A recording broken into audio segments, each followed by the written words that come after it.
Amen and amen. Hallelujah. Before we sit down, praise the Lord. Let us all move on to our verse for this afternoon. Amen. We have 8 verses. Medyo mahaba po, but I believe, it's very important that we will understand, amen, the very message of the Lord in our lives. Amen. And in Luke chapter 24, verse 1 to 8, ito po ang ating verse in the NIV version. And if we are ready, let us all read it with understanding. 3, 2, 1, go. On the first day of the week, very early in the morning, the women took the spices they had prepared and went to the tomb. They found the stone rolled away from the tomb. In verse 3, but when they entered, they did not find the body of the Lord Jesus. While they were wondering about this, suddenly, 2 men in clothes that gleamed like lightning stood beside them. In their fright, the women bowed down with their faces to the ground, but the men said to them, "Why do you look for the living among the dead? He is not here. He has risen. Remember how he told you while he was still with you in Galilee. The Son of Man must be delivered into the hands of the simple men, be crucified and on the third day, be raised again." Then they remembered His words. Amen. May the Lord add blessing to the reading of His word. Tayo makakaupo na in the very presence of God. Good afternoon, everyone. How is everyone today? Good. Amen. Don't mind the snow. Amen. That's part of it. But I believe, amen, no? Kahit na may snow sa labas, it's warm and hot here in the very presence of God. Amen? And nabati niyo na po ba ang inyong katabi? Amen? Batiin niyo nga po ang inyong katabi and wear your best smile. I'm glad that you're here today. Amen? I'm glad that you're here today. Praise the Lord. Praise the Lord. And I'm glad that you are here today. Amen? Because if you're not here today, no one's gonna listen to me. Amen. But kidding aside, amen, today is a very special day. Amen, for each and every one of us. A very special day for every believers of the Lord Jesus Christ. A very special day for Christians. Amen, because today we are celebrating the resurrection of our Lord Jesus Christ that happened 2,000 years ago. Amen. And this afternoon nga po, amen, allow me to show to you my title, amen, my topic for this afternoon as we are going to talk about the resurrection of our Lord Jesus Christ. Amen. And my title for this afternoon, amen, is about victory from the empty tomb. Sabihin po natin, victory from the empty tomb. Amen. I believe, that empty tomb that we have experienced, amen, the empty tomb that we have witnessed, even here in our, play, here in our play, amen, a while ago, before our praise and worship, makikita po natin that our Lord Jesus Christ has risen, amen, and there's no more body in that tomb, and it's called an empty tomb, amen. And kung titinan din po natin the verses that we have read in Luke chapter 24, verse 1 to 8, makikita po natin, amen, that there is an empty tomb. Amen. And as we all know, 3 days ago, amen, last Friday, who are here last Friday? Who watched our, musical drama? Amen. We have witnessed, we have seen, amen, even as we read the Bible, makikita po natin, 3 days ago, last Good Friday, makikita po natin our Lord Jesus Christ died and was buried. Amen. And even here in our scripture, makikita po natin in Luke chapter 24, we can see that, there's a group of women, amen, who are going to visit the tomb of our Lord Jesus Christ. In the tradition of Jew, amen, when they respect someone, amen, when the body was buried, normally, as their tradition, they will come, amen, and put spices on the body of the dead person. Why? Makikita po natin because, first, of course, they honor it. They honor the body. It's a custom intention, amen, and also they must the body with the spices so that the odor, the odor of the decomposition, amen, will not that really bad. Amen. So they put spices on the body. So that's the tradition. And that's what these women, 3 women, came to the tomb, amen, to put spices on Jesus' body. Amen. And who are these women? Makikita po natin si Mary Magdalene, the other one is Joanna, and makikita po natin is the other one is Mary, the mother of James. But makikita po natin in this story that we have read, amen, as they approach the tomb, there is bad news. Amen. Bad news, welcome them. Why is that? Because as they approach the tomb, makita po natin, the stone has rolled away. Amen. Kung makita po natin dito, kasi dito gulong lang eh. Amen. Di gulong, kaya madaling i-rolled away. Amen. But if you look on the real life, amen, that stone is so heavy, amen, that it's not easy to move it. It's not easy to move away. Amen. And makikita po natin that what happened to these 3 women that going to visit our Lord Jesus Christ, they found that the stone has rolled away and they did not find the body of our Lord Jesus Christ. Amen. And if I may ask you this question, have you ever been approached by a person and telling you, I have good news and bad news for you? There are times that, I have news for you, good news and bad news. Amen? And most of the time, amen, we don't want to hear the bad news. Right?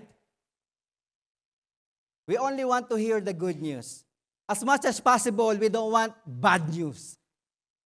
Amen? Because bad news, there's something that is attached to bad news. What are those? Fear, anxiety, amen, doubt, confusion. Those are the things that attach to the bad news. That's why we don't want to hear bad news. Amen. We are scared.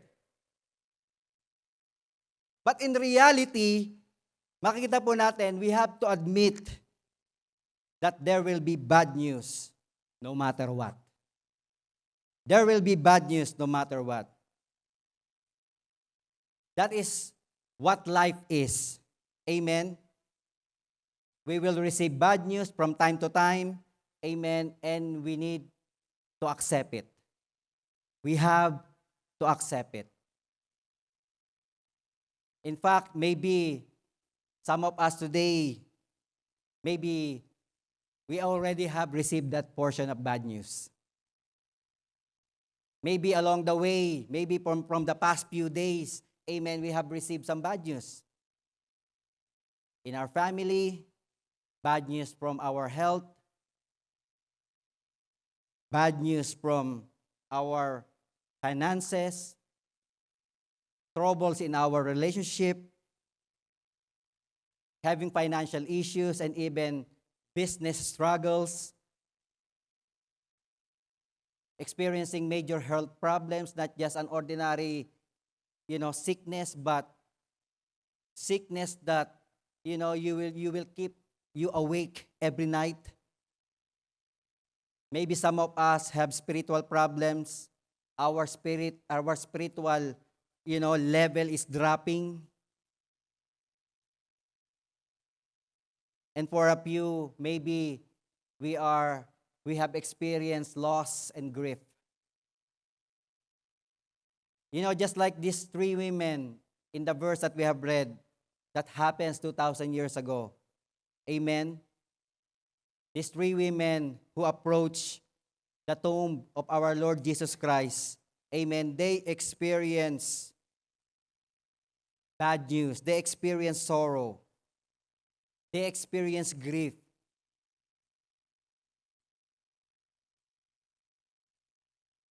Because as we all know, 3 days ago, amen, on Good Friday, we can see how our Lord Jesus Christ was beaten. They see how the Lord Jesus Christ was mocked, was crucified, and died.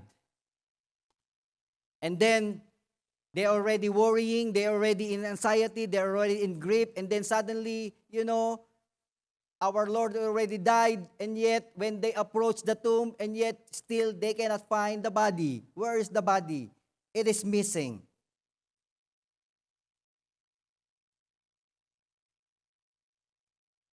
But as we move to the next verses, makikita po natin, amen, the bad news does not end there. Because if there's bad news, there is always good news. And what happened to the next verse? Suddenly, we can see, amen, a man in clothes that gleamed like lightning approached them. Amen, stood beside them and say, "Why do you look for the living among the dead? He is not here. He is risen." Amen? My dear brothers and sisters, here in this world, in our life, we need to understand that both believers and unbelievers, amen, will experience the same bad situation in life. There's no exception to the rule. But I believe the believers' advantage to the unbelievers is we have Jesus Christ. Amen? We have the hope of resurrection. Let's say resurrection. We have the hope of resurrection. Amen. There are things in our life might go wrong. Amen. But Jesus Christ will turn it into a right thing. Sometimes we make a bad decision in life. Amen.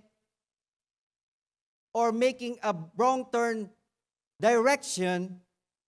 But then God will slowly put us into the right path. We might have someone lying on the bed, amen, who are sick, and yet we're still alive. Amen.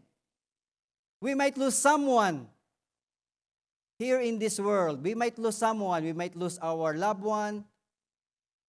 Amen. But we have a hope that one day we will see them again. To be honest, those are the things that me and Pastora Ana, to keep on going.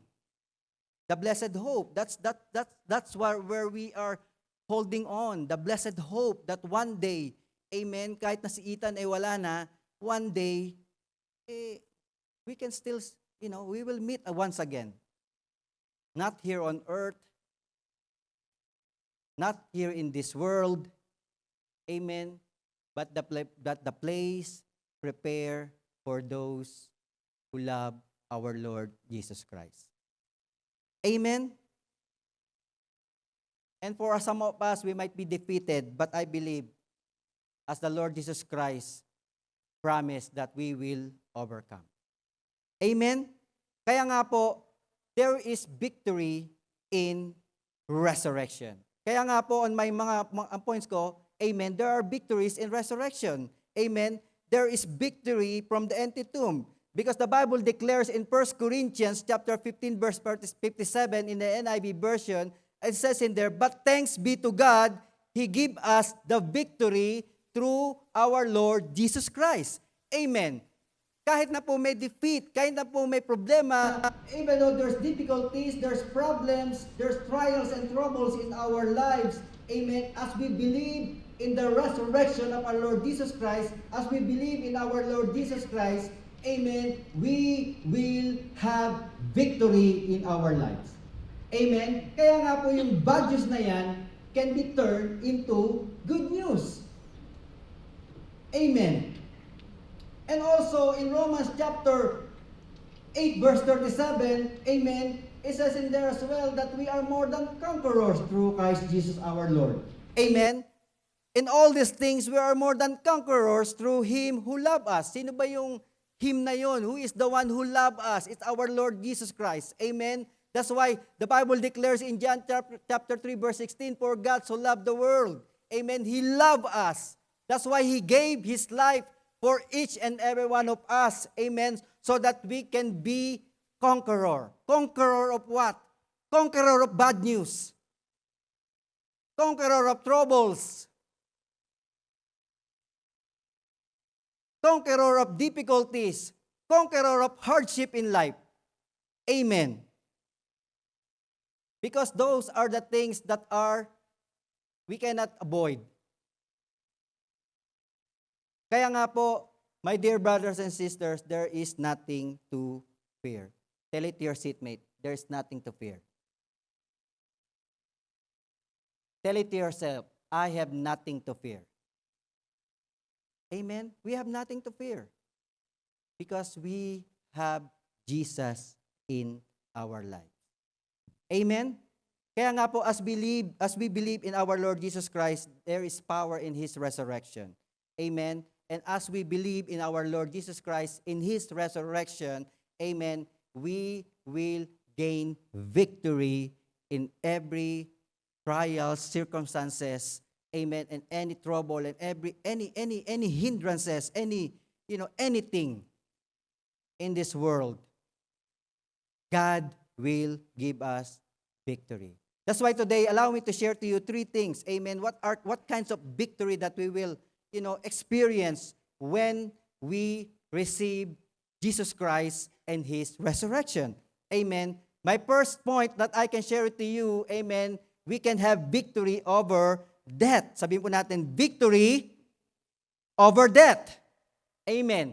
As we believe in our Lord Jesus Christ and His resurrection, amen, we will have victory over death. Death is the number 1 problem in the world. Amen. Death is the number 1 thing that people fear.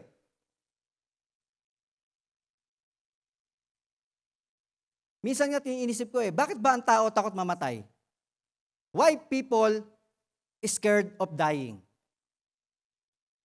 Have you thought about it? Are you scared to die? Are you scared of death?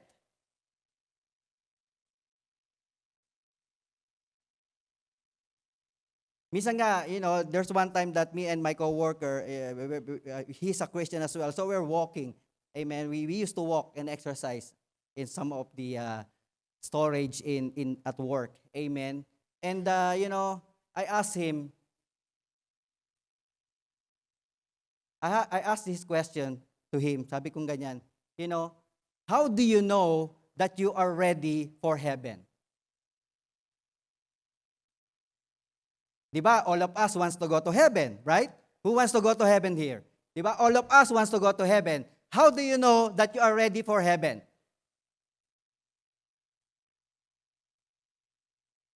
When God said to you, let's go now to heaven, are you ready? Probably not. Kasi, syempre, yung maiiwan mo. Right? Yung attachment po, your attachment to the world. Right? Those are the things that sometimes, those are the things that, limit, like, stop us. Those are the things that makes us don't want to die. But I believe, amen, when we say victory over death, amen, it is a different kind of death. Amen. When we say we have victory over death, the Bible is not saying, or I'm not saying that, we will live forever in this physical body. No. We will not live forever with this body. Our physical body will eventually die, whether we like it or not. Our body will deteriorate, whether we like it or not.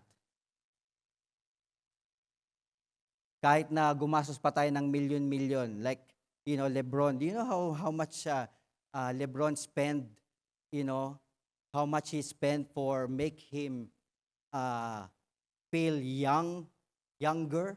Millions of dollars. And yet, you can see as you watch him playing basketball, it's different now than when he was young.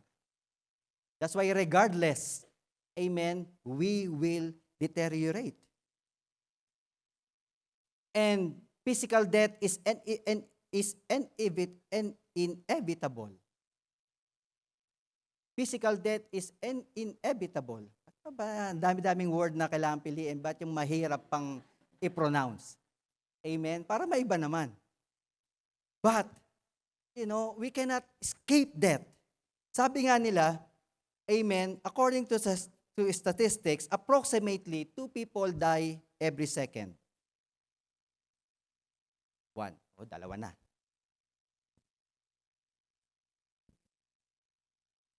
Oh, ilan na? 2 people die every second. Worldwide.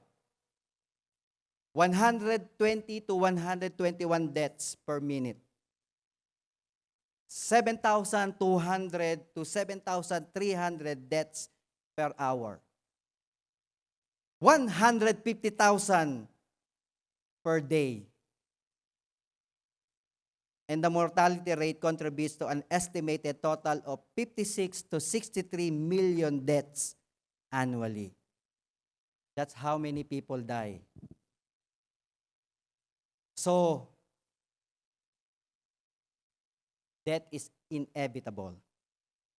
But what kind of death are we talking about here? Amen?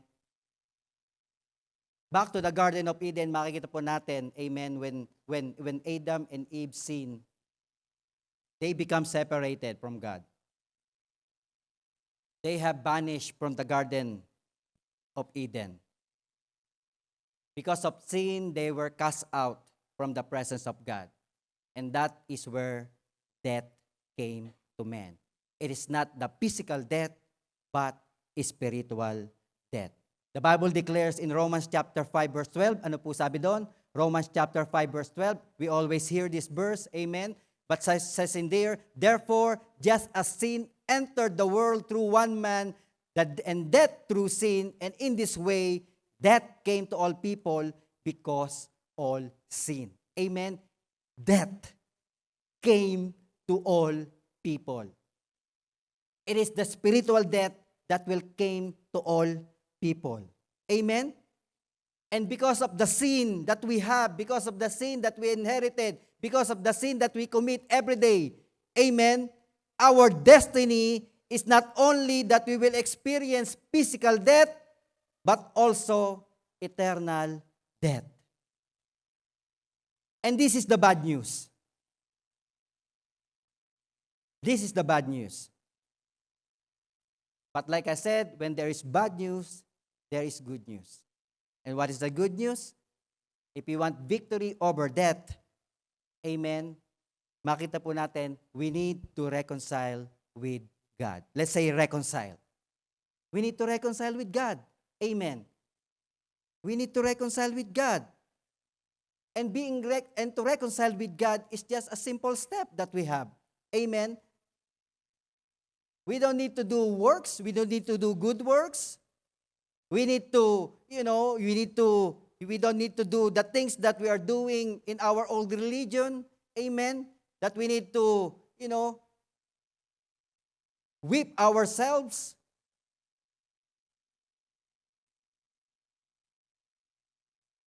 But for us to be reconciled with God is we just need to confess our sin. We need to accept the Lord Jesus Christ as our Lord, personal Savior. We need God's blood to be cleanse us from all of our sin and unrighteousness. Amen. And we need to live a life by His principle.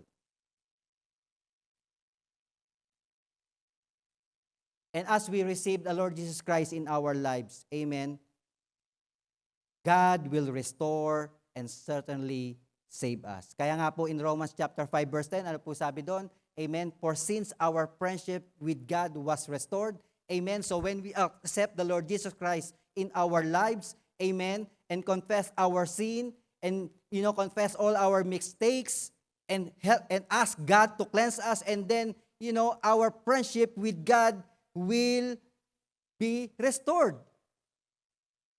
Why? Because by the death of our Lord Jesus Christ, by the death of His Son, while we were still His enemies. We will certainly be saved through the life of His Son. Kaya nga po, victory over death. Amen? Our Lord Jesus Christ already conquered the grave and opened the door for eternal life. And those who ever believes in Him shall not perish, but have everlasting life. Amen? Kaya nga po, as we believe in our Lord Jesus Christ, amen, and the power of the resurrection in us, we can be able to have victory over death. And death has no final say for each and every one of us. Amen? Kaya nga po, how can this victory over death be accomplished in our lives? Amen? How do we know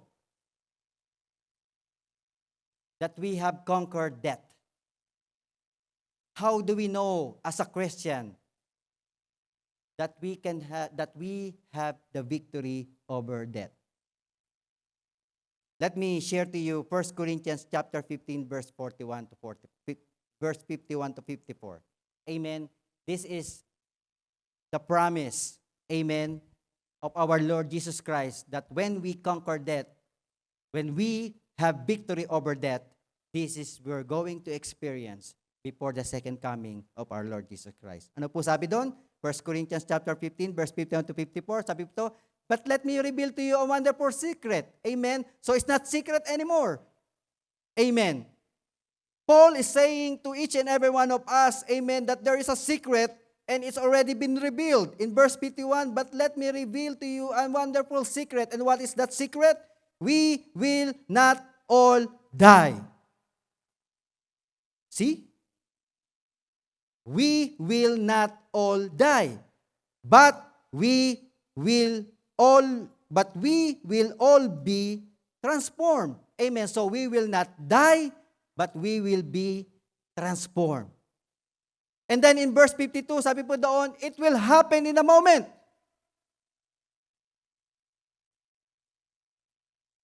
In the blink of an eye. Baka pagpikit kong ganyan, ibang hari na. Amen. In a blink of an eye, when the last trumpet is blown, what's gonna happen? For when the trumpet sounds, those who have died will be raised to live forever, and we who are living will also be transformed. For our dying bodies must be transformed into bodies that will never die. Our mortal bodies must be transformed into immortal bodies. In verse 54, then when our dying bodies has been transformed into the bodies that will never die, this scripture will be fulfilled. Death is swallowed up in victory. Amen? So we will not die spiritually. We can die physically, but we will not die.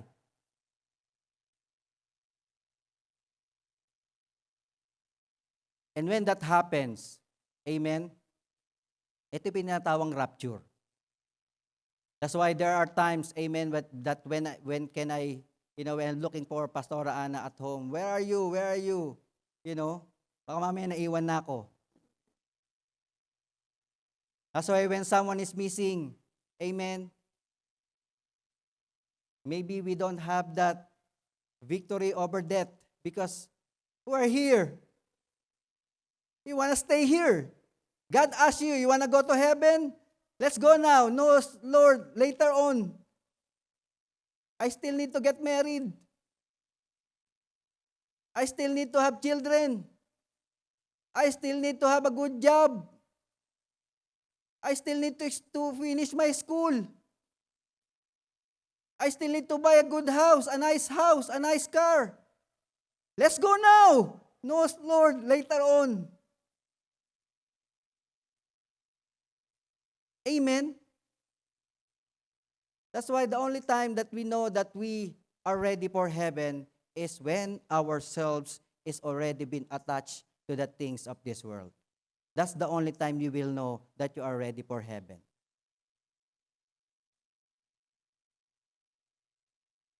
And it's hard. It's a hard decision.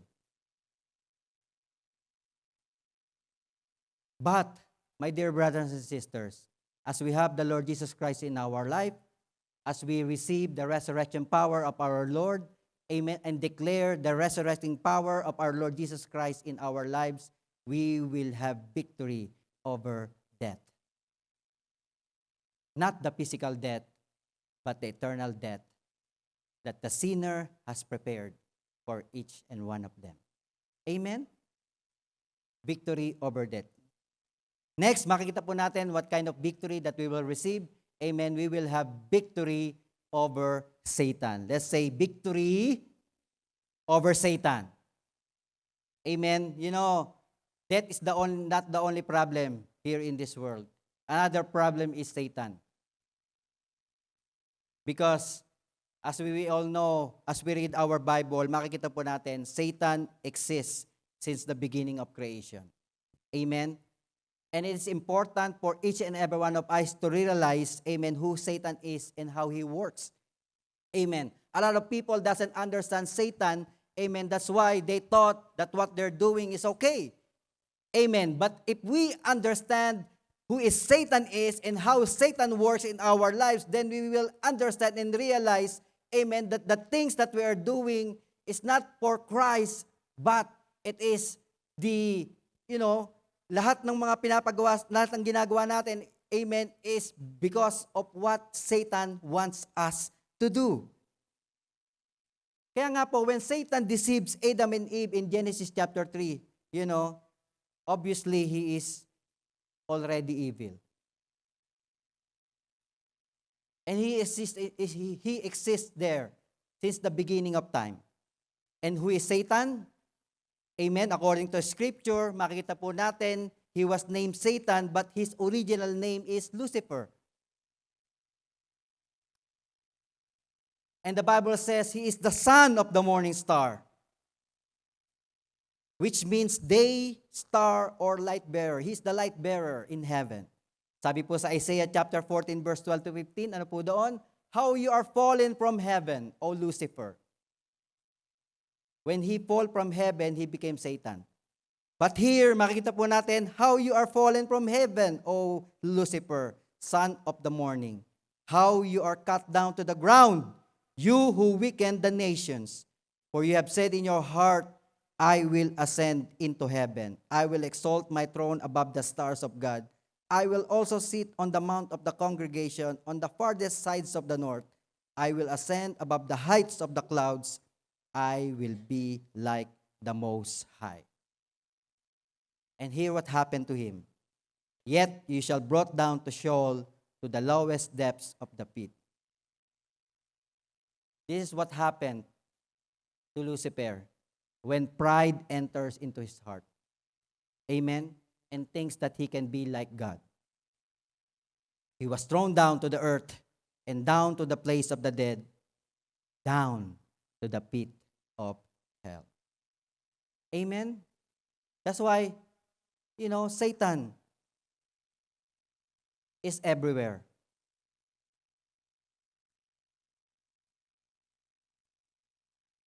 And that's a problem sometimes, amen, that we are not realizing it is the works of Satan, amen, that makes us do things. Kaya nga po, we need to overcome. We need victory over Satan. Why we need to have victory over Satan? Because he always look for someone to be tempted. Let's say tempted. Amen. He always look for someone to be tempted. Amen. Tignan po natin sa Job chapter 1 verse 7. Ano po ang sabi sa Job chapter 1 verse 7? The New Living Translation. Amen. Here is where God is. Amen. And suddenly, the Lord God see Satan in there. Amen. And then God asked Satan, where have you come from? Where have you been? The Lord asked Satan. Satan answered the Lord, I have been patrolling the earth, watching everything that's going on. He's patrolling the earth.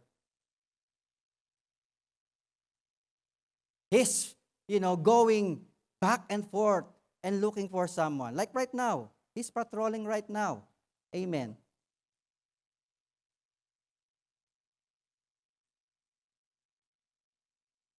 He's patrolling right now. What is this guy doing here?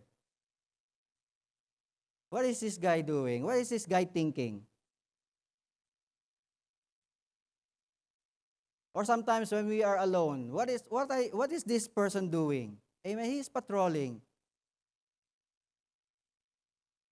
He is watching what everything that's going on in this world. And Satan's target is everyone. Even the Lord Jesus Christ. Amen. He is already the Son of God. Amen. But he was tempted. Amen. Matthew chapter 4 verse 1. Sabi po doon, the Bible says, then Jesus was led by the Spirit into the wilderness to be tempted by the devil. Amen. So everyone, all of us, are target of Satan.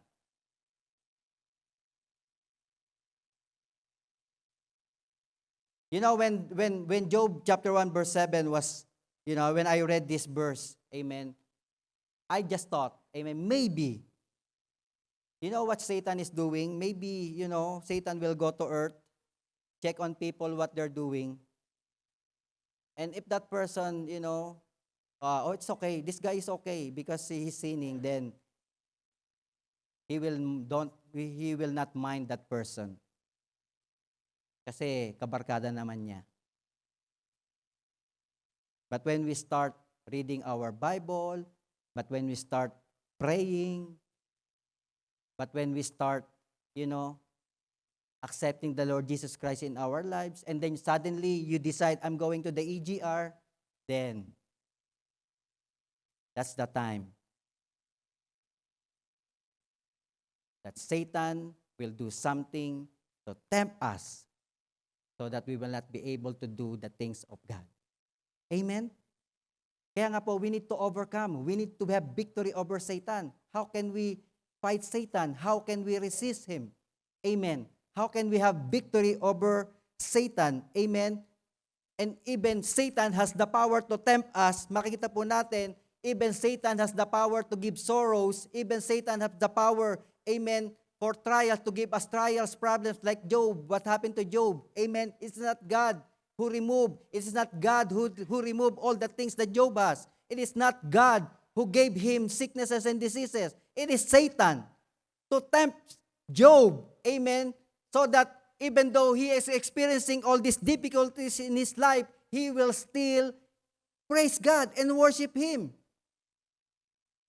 And it's the same thing for us. Amen. Even though Satan has the power to give us sorrow, problems, trials, sicknesses, Jesus Christ promised to each and every one of us, amen, that when God finished conquering the grave, He will give us the power to crush Satan. Amen. As the Bible declares in Romans chapter 16 verse 20, and the God of peace will soon crush Satan under your feet. The Bible did not say that the God of peace will soon crush Satan under his feet, but under your feet. Amen. It is you. Because Satan is already defeated by the power of the cross. And because we are still here living on earth, amen, we are the target. It's not the Lord Jesus Christ is the target anymore. It is us who believe in our Lord Jesus Christ. Amen.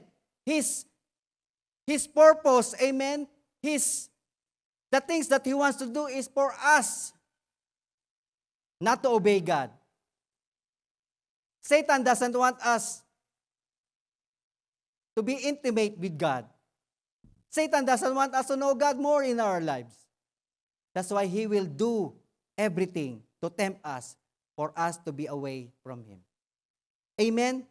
But the Bible says, the God of peace will soon crush Satan under your feet. The grace of our Lord Jesus Christ will be with you. Amen? Kaya nga po, victory over Satan. How can we have victory over Satan? Amen? There are things that we need to do so that we can have victory over Satan. Well, number one, we need to expect evil. Let's say expect. Of course, we need to expect evil. Darating yan. We need to expect it. Whether you like it or not, evil will come. Temptation will come to you and check you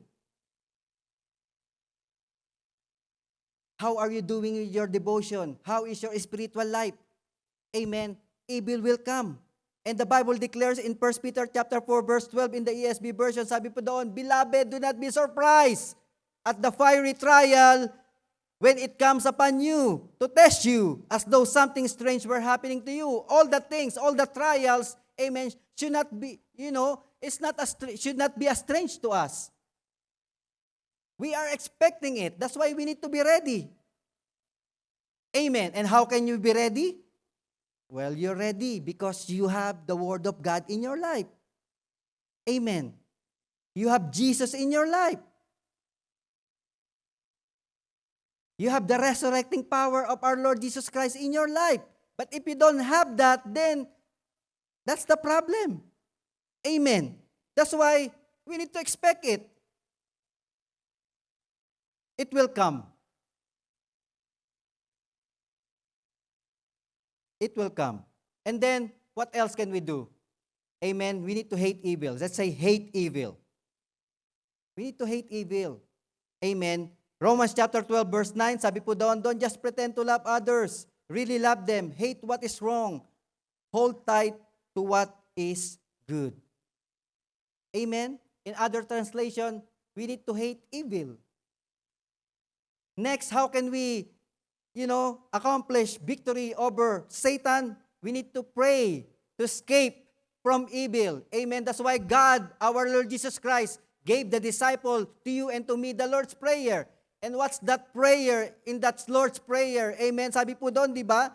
And do not lead us into temptation, but rescue us from the evil one. Amen. It is God. When we are weak, when we cannot do it alone by ourselves, amen, then God can help us. Rescue us from the evil one. Pray. When you don't know what to do, when you are stuck, when you are lost, when you are hopeless, you need to pray. Amen. When we are in trouble, what we normally do?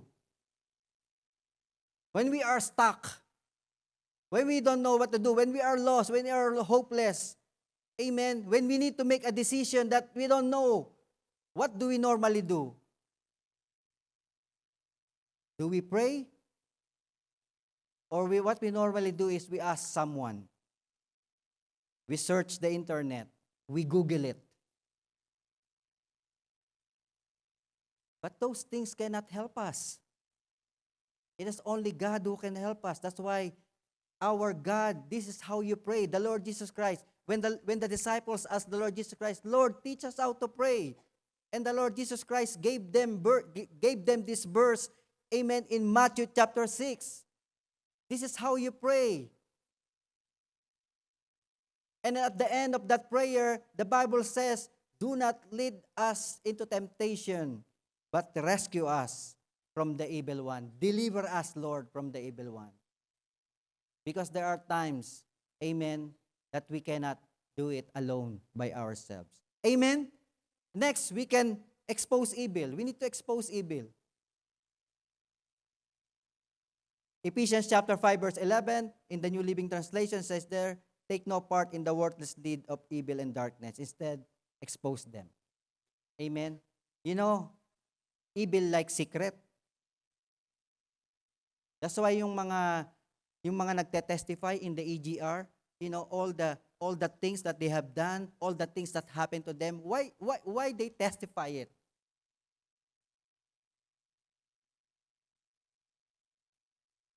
So that the evil, amen, will be exposed. Because if you are hiding something, the devil has a foothold on you. That's why you don't be shy. Amen. When you are delivered from something, amen, you need to confess it. You need to expose it. And this is not to condemn you, this is not to condemn us, amen, but to expose the works of the devil in our lives.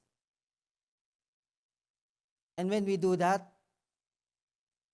Satan doesn't have any hold on us anymore. You are free indeed. Amen? Expose evil. Second, next, makita po natin we need to overcome evil with good. For us to be able to have victory over Satan, overcome evil with good. Let's say overcome. Amen? We need to overcome.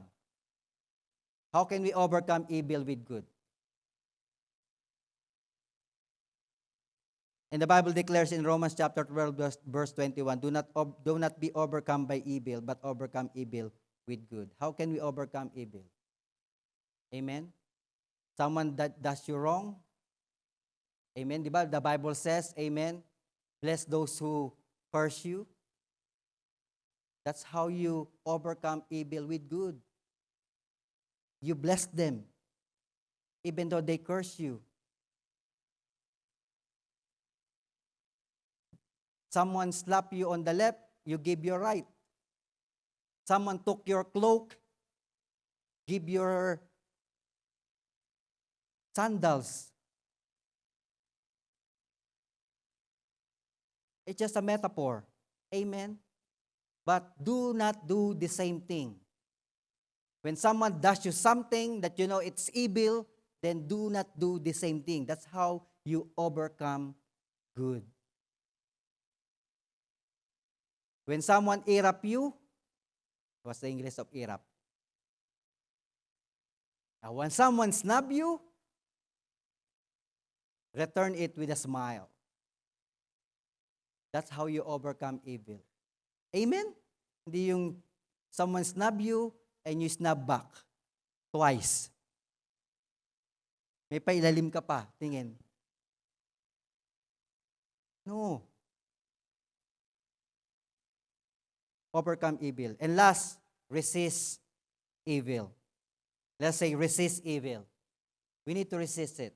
Amen. As the Bible declares in James chapter 4, verse 7, submit yourself then to God, resist the devil, and he will flee from you. Amen. As we resist the devil, he will flee from us. That's why, my dear brothers and sisters, amen, this life, our life, amen, everything that happened to us, everything that is happening to us right now, amen, our trouble, our problem, our trials in life, temptations, amen, most of the time, Satan has part of it.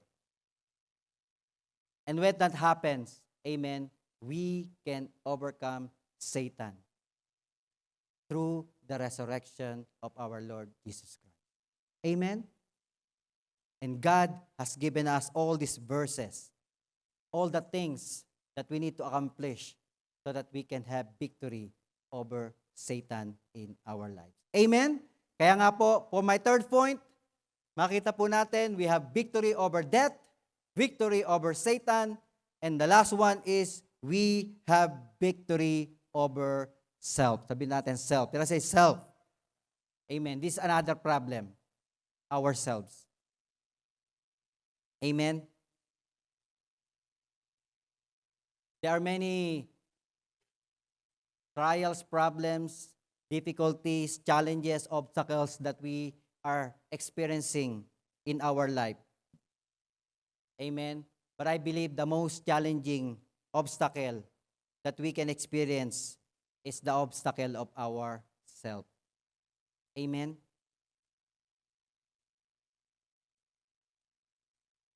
Many goals and dreams, makikita po natin, never succeed because of our self-doubt. Many relationships have been broken. Many marriages have been torn because of self-centeredness. This is our problem. Our selfish desire. And because of the sin that we inherited from Adam and Eve, amen, selfishness become part of our lives. Selfishness become part of our lives. That's why we need to overcome. We need to have victory over ourselves.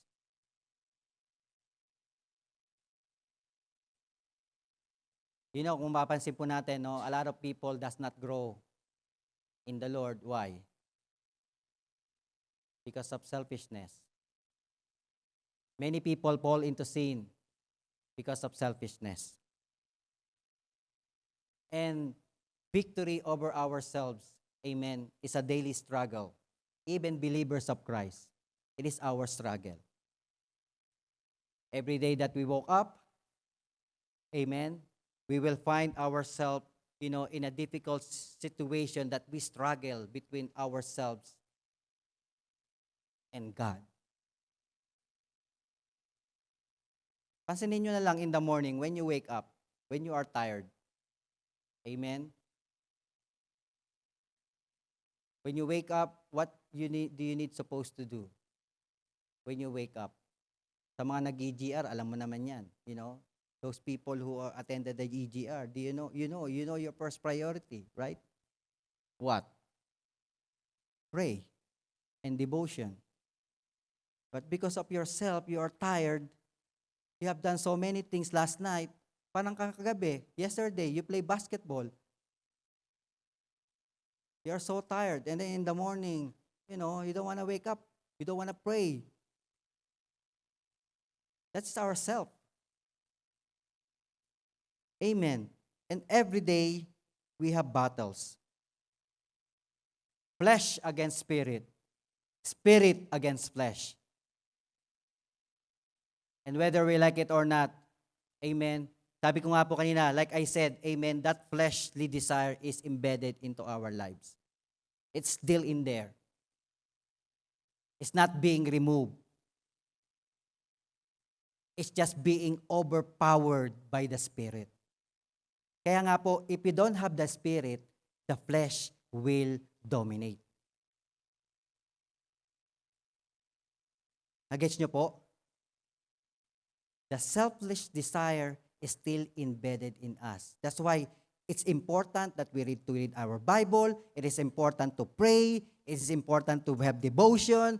It is important, amen, to have communion with God, because if we don't have those, our fleshly desire will dominate us. And these two are always in battle. Kaya nga sabi sa Galatians chapter 5 verse 17, ano po sabi doon? For the flesh desires what is contrary to the Spirit. Amen? So what the Spirit wants, the flesh does not want. The Spirit wants you to pray, but the flesh wants you to sleep. The Spirit wants you to go to church, but the flesh wants you to stay home. The Spirit wants you to read the Bible, but the flesh wants you to sleep. They are contrary to each other, and the Spirit is contrary to the flesh. They are in conflict with each other so that you are not to do whatever you want. Amen. Kaya nga po yung kantang, gusto kong bumait pero di ko magawa. You cannot, because if your flesh is dominating you, you cannot do it. Is your spirit needs to be dominating your flesh. Amen? Kaya wag po tayo magtataka. Bakit? We are weak. We are being defeated by Satan. We have fear. We are scared. Amen? Because our spirit is low.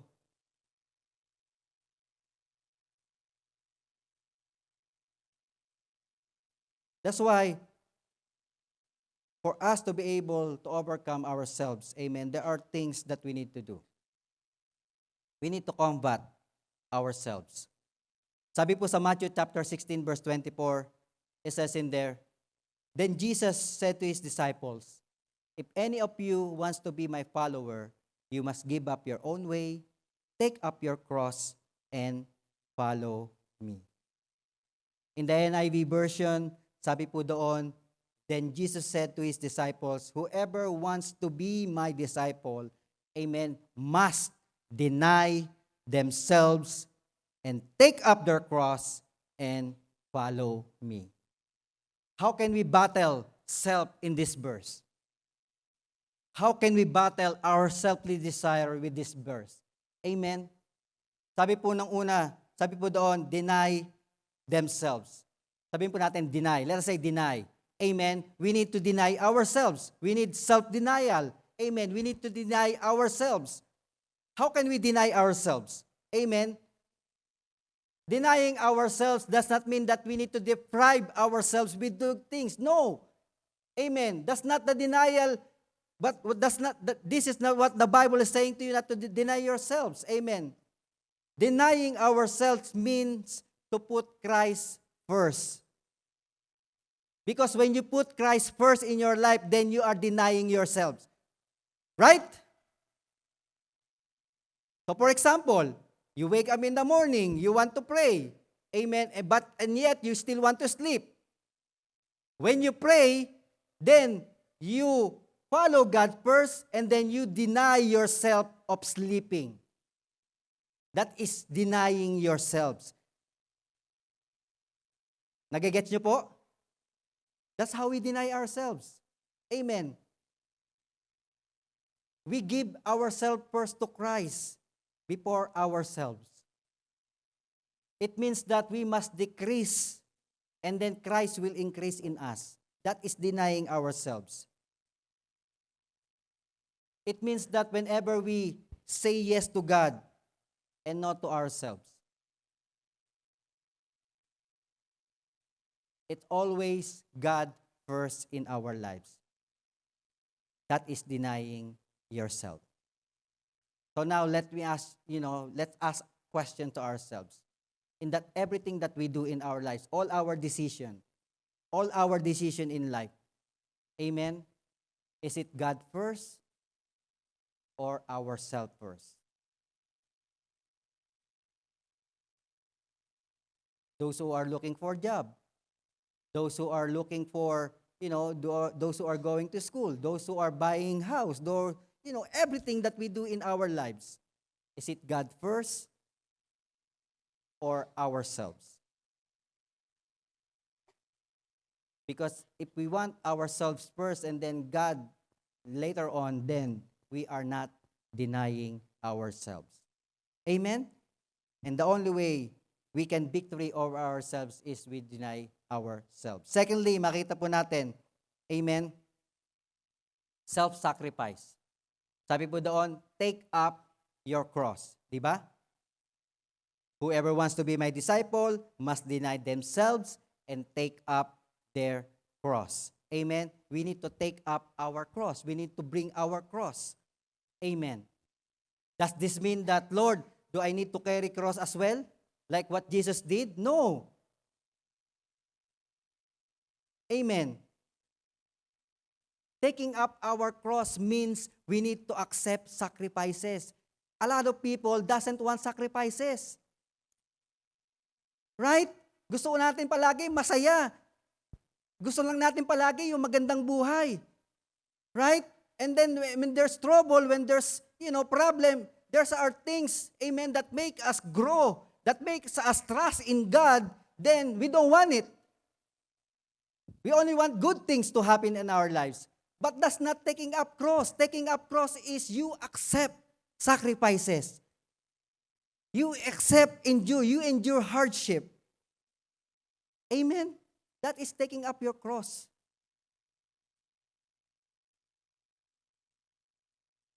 And we have to submit to God rather than, our personal comfort or desire. That is taking up your cross. So, if you don't want to accept sacrifices, if you don't want to accept trouble, you don't want to endure hardship in life, then, we cannot overcome ourselves. Because what ourself wants is always enjoyment, always good things. Sabi nga natin, there's always bad news and good news. What's gonna happen to the bad news? When things go wrong in our lives, how can we survive? We just gonna give up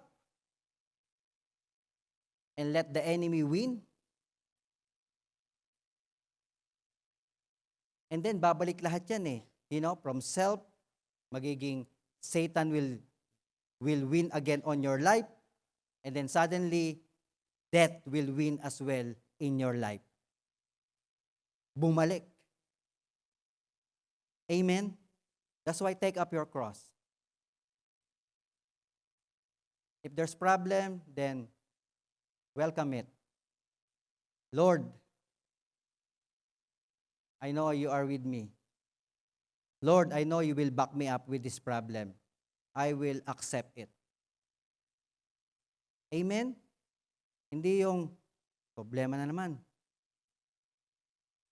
There are people that, doesn't want to live anymore because of problems. No. That's not how Christian life is.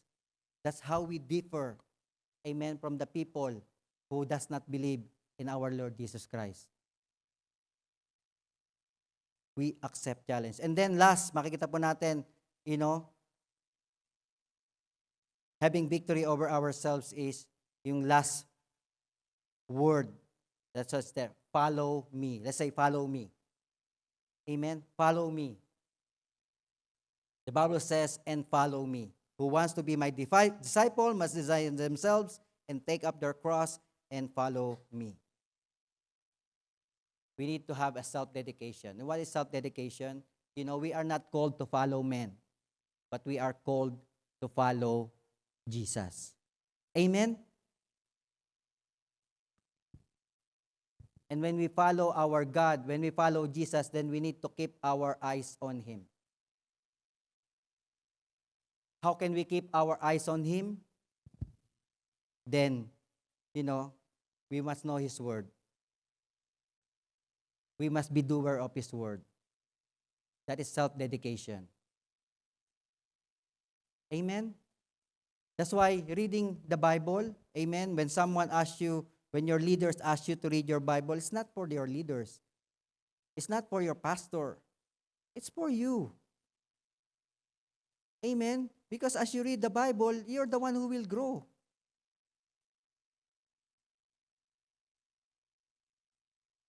And reading the Word of God, you can be able to combat our fleshly desire. As we read the Bible, amen, our spirit grows. Our spirit level up. And then, the flesh will become low. Natatakpan na. Amen? That is how it works. My dear brothers and sisters. That is how it works.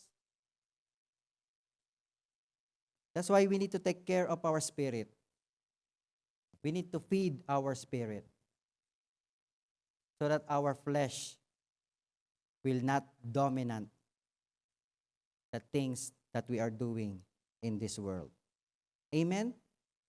Kaya nga po, it's not easy to admit that we are wrong. That we have been wronged. And it hurts as well to admit, amen, that sometimes we got it wrong. Diba? Parang, kasi sila eh. Pero yung sarili natin, hindi natin nakita.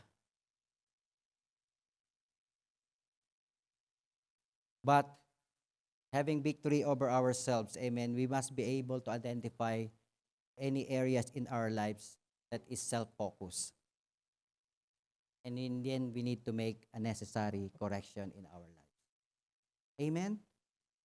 Kaya nga yung 30 yun, amen, the 3 things for us to have victory in this life. Victory over death, victory over Satan, victory over ourselves, amen, is very important. As we able, amen, to wait and experience the resurrecting power of our Lord Jesus Christ. Amen? And my prayer that, we can all use all these things. Amen? Sa ating paglakad sa Lord,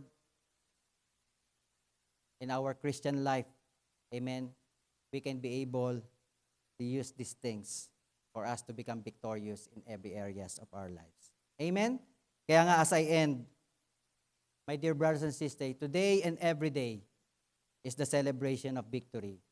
Not just today because it's Resurrection Sunday, but every day is the day of victory. It's the celebration of victory. Why? Because Jesus has risen. And He is alive today. Her dad is risen. And the same thing for us. Amen? There should not be any fear. There should not be any worry because we know that our God is risen. Our Lord Jesus Christ has risen for us. Not for Him, not for the Father, but for each and every one of us. So that we can live a life victoriously. God doesn't want us to live defeatedly. And that's the promise of the resurrection of our Lord Jesus Christ. That we can have victory over death, we can have victory over Satan, and even victory to ourselves. Sabi po sa 1 John chapter 5 verse 4, amen, as my part of my conclusion, says in there, for every child of God defeats this evil world. Amen. So we are here. Amen. We are being called by God to defeat this evil world. And we all know that the world that we are living right now is really evil. You know, yung mga, sa mga seniors na, amen, you can really say, you can really compare the life before than now, right? There's so many things that's happened already. The laws, the people around us, the violence, the government, the corruption, everything. It's really evil. But the Bible says in here, amen, though there is evil in this world, amen, because of our Lord Jesus Christ, those child of God, those who believe in the Lord Jesus Christ, amen, can defeat evil. And we are those people who are called by God to defeat evil. Amen. And we achieve this victory through our faith. What kind of faith? Faith to our Lord Jesus Christ. Faith that He is not there anymore. Faith that He is not dead forever. Faith that He is alive, that He is risen, and that He is resurrected. Amen? That's why in our lives, faith is very important. Faith is the power to win. Let us say faith. Amen. We need faith. The only thing that we need now is faith. It is because the faith is the power to win. Faith is needed for us to be able to win, to receive such victory. Faith is required to defeat Satan. Faith is required to defeat death. Faith is required to defeat ourselves. And the Bible declares it is by faith that we believe. That's why faith is very important. And what is faith? Not our faith, but what is faith in the Bible? Hebrews chapter 11 verse 1. Sabi po doon, Hebrews 11 chapter 11 verse 1. Now faith is the confidence in what we see. It is the confidence of what we hope for and assurance about what we do not see. So faith is the things that we hope for and yet we haven't seen it yet. That is faith. So for example, in your papers, you don't know yet when it's coming, but you have the assurance that it will come. Then that is faith. Right? When you are sick, amen, even though, you're still in that bed, and yet you have faith that you will be healed, then you are hoping already that you are being healed, even though you haven't experienced that yet. That is faith. Amen? Things that we hope for and assurance about what we do not see. Kaya nga po, faith is not seeing then believing, but believing before seeing. That is faith. And faith is very important for us to be able to win. And the Bible says, our Lord Jesus Christ commended those people who exercise their faith. Because the Bible says in John chapter 20, verse 29, then Jesus told him, you believe because you have seen me. But blessed are those who believe without seeing me. That's why all of us, we are so blessed. Why? We did not see Jesus Christ. And yet we believe. We did not witness the empty tomb. And yet we believe. We are blessed more than the disciples. Right? We are more blessed. Kaya in our part, it's really hard. It's hard. Because our flesh is to see, is to believe. But our spirit is to believe and then to see. It's the other way around. That's very hard. But the Bible is saying, blessed are those who believe without seeing. Kaya nga po, my dear brothers and sisters, you are blessed. We are blessed today. Tell it to your seatmate, you are blessed. And that is enough, amen, for us to be able to move on. That is enough for us to overcome whatever the things. That is enough for us to face the future. That is enough for us to be able to conquer any problems and trials in our lives. That's why today, I know a lot of people in this world is like a doubting Thomas. We know the story of the doubting Thomas, right? Siya nga Thomas already been with Jesus. He already how Jesus died. And yet he doubt. Right? And for us, maybe, some of us, maybe we are still doubting. Or some of us, sometimes, there's doubt in our mind that, does God can really do something in my life? Does God can really turn, worst things in my life into good things? Can Jesus really direct me into the right path? Because,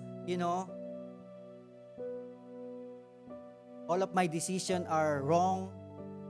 Can God really do something about it? Sometimes those are the questions in our lives that limit us to experience victory.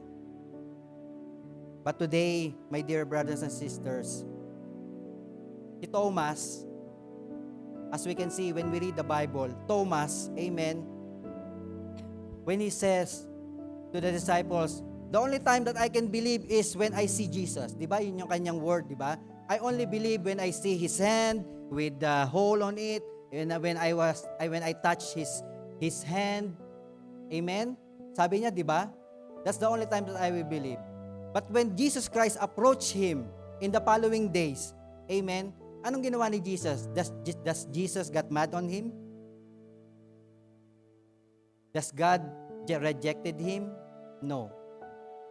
Anong ginawa ni Jesus? Come here, Thomas. Put your finger on my on the hole on my hand. Put your hands on my side for you to believe. My dear brothers and sisters, today, if there's, any doubt, any fear, God is not rejecting you. God is not rejecting us. God is challenging us to experience Him. God is asking us to trust in Him so that He can move, He can do, He can turn things around in our life today. And whatever circumstances that we are experiencing, whatever, troubles and trials that we are into, as we continue to trust in God, I believe in my heart that we can become victorious, whatever it is. Amen? As we continue to seek God in our life, read His Word, pray, then we will will definitely turn our doubt into faith. Kaya nga po today, let us all stand up in the very presence of God. Amen. I know a lot of us had many struggles. And today, as we bow down our heads and close our eyes, maybe ask ourselves today, what is my struggle today? What is my struggle today? Do I have fear? Do I have anxious for tomorrow? Do I fear what will happen tomorrow?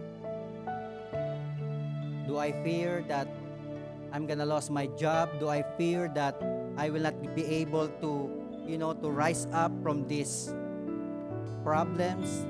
Do I have fear that our relationship cannot be fixed anymore? Or do I have fear because of these sicknesses and diseases that I have?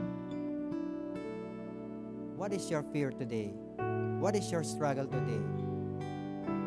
Or maybe your struggle is about sin.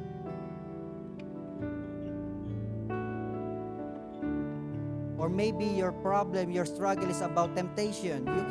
You cannot get out from that temptation. Now whenever,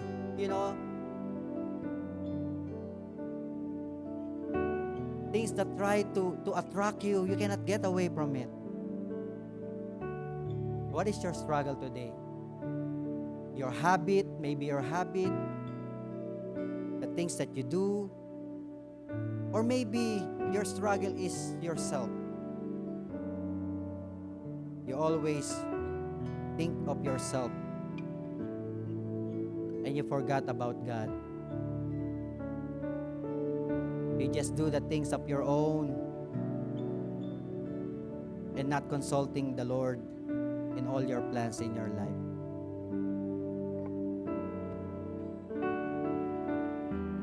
And when you realize those struggles, I believe our Lord Jesus Christ is here to combat all those struggles in your life today. Because Jesus Christ have already conquered the grave. He has already conquered death. And the power of the resurrection is available for those who believe. That's why my brothers and sisters, as you pray today, as you acknowledge your shortcomings, that the Bible declares, if we confess our sin, He is faithful and just to forgive us and cleanse us from all of our righteousness. And ask God to help you, to direct you, to guide you.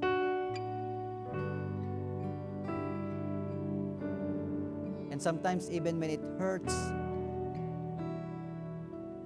we need to ask God to help us to endure hardship, to welcome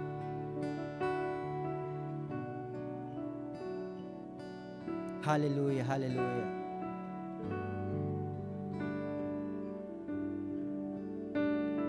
Oh yes, Lord, hallelujah.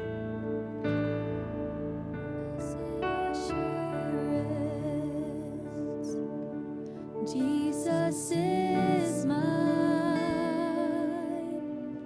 He's been my fourth man in the fire, time after time. Born of His Spirit,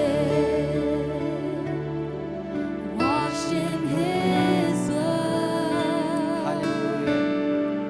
And what He did for me on Calvary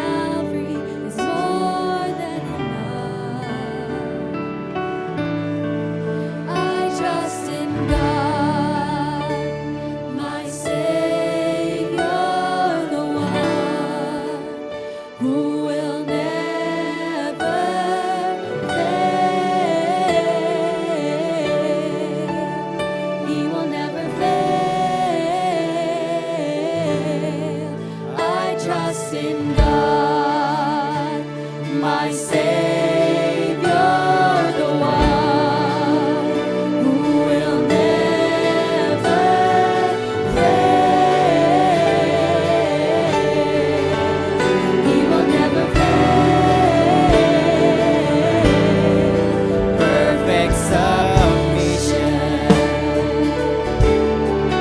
All is us rest.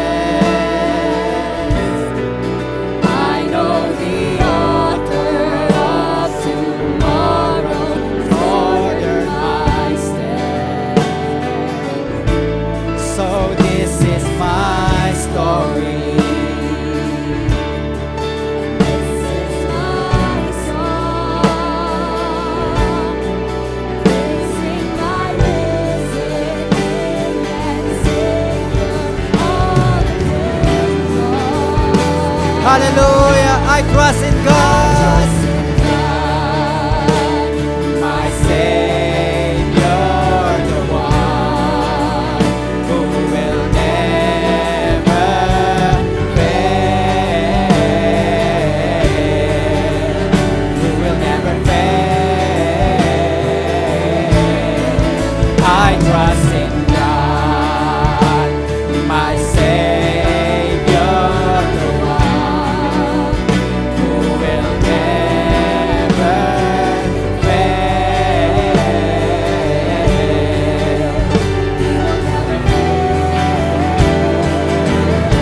Hallelujah. I sought the Lord, and He heard, and He answered. I sought the Lord, and He heard, and He answered. I sought the Lord, and He heard, and He answered. That's what I trust in. That's what I trust. Hallelujah. Yes, Lord. I trust the Lord, and He heard, and He answered. I sought the Lord, and He heard, and He answered. That's what I trust in.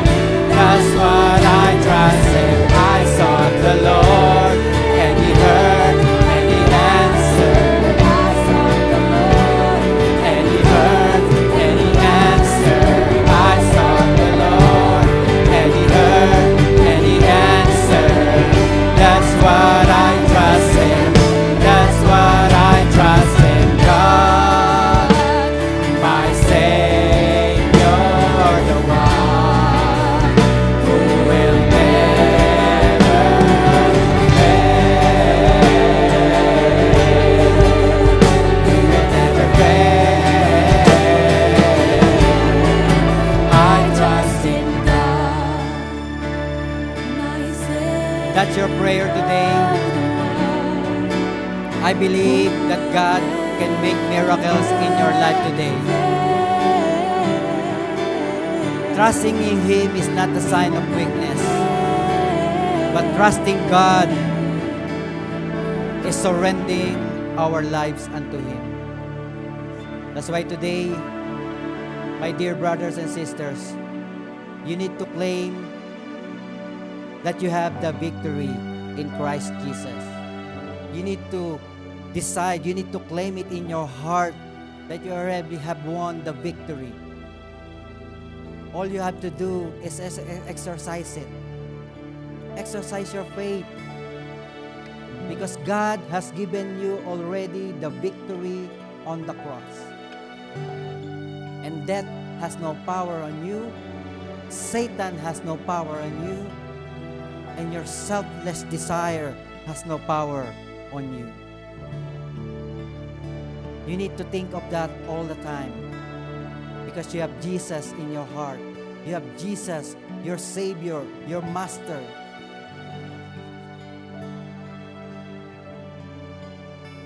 And we are called to be an overcomer. That's why today, Lord, thank you for your word. Thank you for your promise. Thank you for dying on the cross for each and every one of us.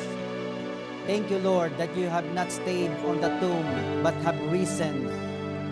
Thank you for the promised resurrection. Because of the resurrection, Our salvation is not in vain. Our eternal life is not in vain. Thank you, Lord, for everything. And we believe as the Lord Jesus Christ is in our heart, we can do all things through Christ who will strengthen us. And today, as a part of this resurrection, as the first Sunday of the month, we are going to remember our Lord Jesus Christ, what He had done on the cross for each and every one of us. May we invite all the ushers for the element.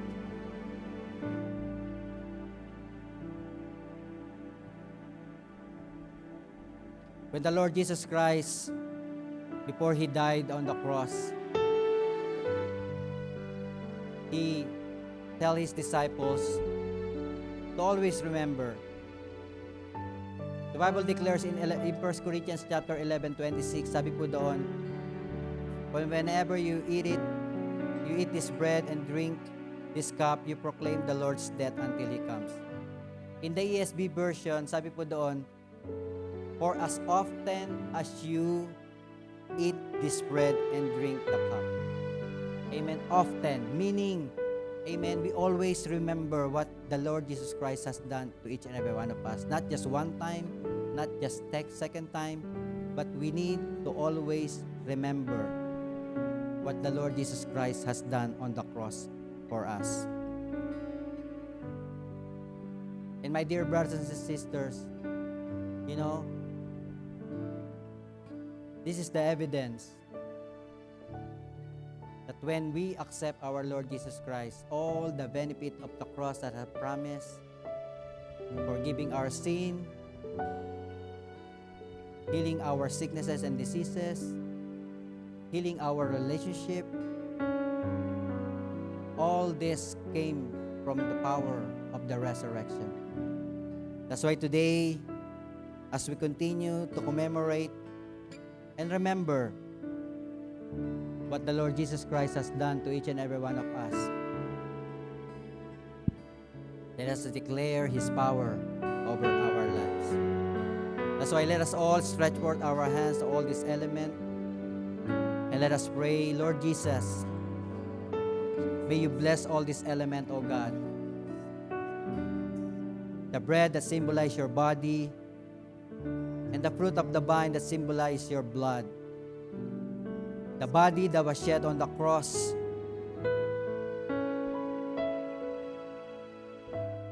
for the healing,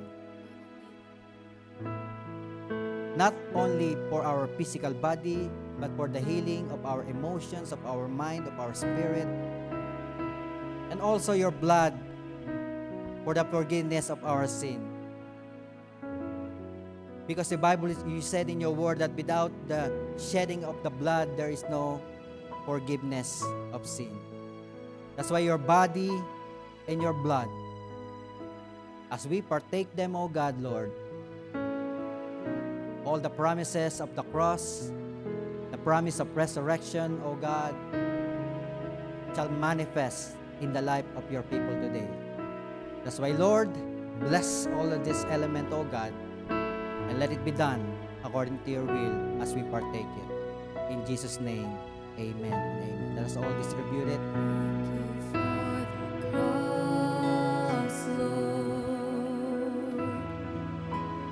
Thank you for the price You paid, bearing all my sin and shame. In love You came and gave amazing grace. Thank You for this love, Lord. Thank You for the nail-pierced hands. Wash me in Your cleansing flow. Now all I know, Your forgiveness and embrace.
before we partake of the bread and of the wine, I was reminded in 1 Corinthians chapter 11, verse 28. The Bible declares in 1 Corinthians chapter 11, verse 28, the Bible says, everyone ought to examine themselves before they eat of the bread and drink of the cup. In verse 29, for those who eat and drink without discerning the body of Christ, eat and drink judgment on themselves. Kanina po, pinag-aralan natin victory. Victory over death, victory over Satan, victory over ourselves. But here, the Bible is saying, amen, that we need to examine ourselves because if not, then judgment. So instead of victory, judgment pa mapupunta sa atin. That's why today, before we partake of the element, let us examine ourselves. Is there any sin that's still hiding in our hearts? Is there any weaknesses?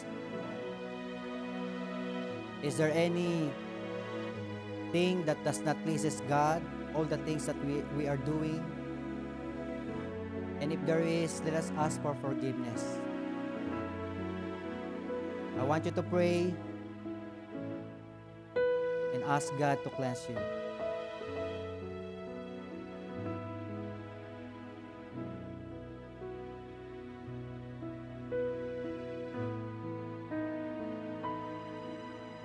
Hallelujah.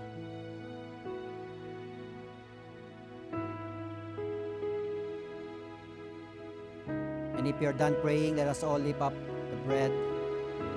The Bible declares in 1 Corinthians chapter 11, verse 23 to 24, for I received from the Lord what I also pass on to you. The Lord Jesus, on the night he was betrayed, took bread, and when he had given thanks, he broke it and said, this is my body, which is for you. Do this in remembrance of me. Let us all partake of the bread and thank the Lord.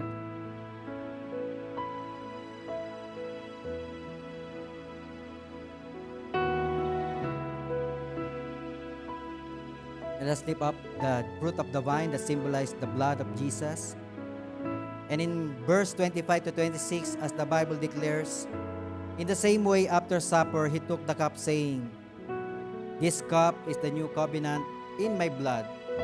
Do this whenever you drink it in remembrance of me. For whenever you eat this bread and drink this cup, you proclaim the Lord's death until he comes. Let us all partake and thank the Lord. Let us pray. Hallelujah, hallelujah. Lord, we declare your victory over our lives. We declare all your power over our lives. We declare, O God, the power of the resurrection upon each and every one of us. And Lord, our prayer, O God, that may we live this life victoriously, O God. Hallelujah, overcoming death, overcoming Satan, and overcoming ourselves. And Lord, as you have promised, O God, that you will never leave us nor forsake us. Lord, we claim that promise, O God, that is in times of trouble, in times of problems, in times of difficulties, O God, hallelujah, you will uphold your children, hallelujah, with your righteous right hand, O God, and do not allow them, O God, hallelujah, hallelujah, to be away from you, O God, but they will continually, O God, seeking you, hallelujah, with all their hearts and with all their soul and with all their mind. And as we lift up our hands, may we lift up our hands. Hallelujah. You see all these hands, oh God, Lord. May you bless this hand, oh God. Whatever their prayers right now, whatever they need, oh God, hallelujah. May it be financial, may it be relationship, may it be healing, oh God. May it be provision, may it be job, may it be their papers, oh God. Whatever it is, oh God. As you have promised in your word, that is nothing is impossible unto you, O God, to those who believe. That's why claim it right now that you have received it in the name of Jesus. And Lord, may you bless them in the city. Bless their coming in and their going out. Even bless their loved ones, O God, in the name of Jesus. And Lord, we pray that this life, O God, may be used for your glory alone, O God, that our lives will be a living testimony to many people in the name of Jesus. That's why, Lord, we seal everything, oh God, that we have heard today. We seal all the words that you have promised to each and every one of us. And may the love of the Father, the grace of our Lord Jesus Christ, and the fellowship of the Holy Spirit be with us now and forever. In Jesus' name is all we pray. And everybody will say, Amen and amen. God bless you all po.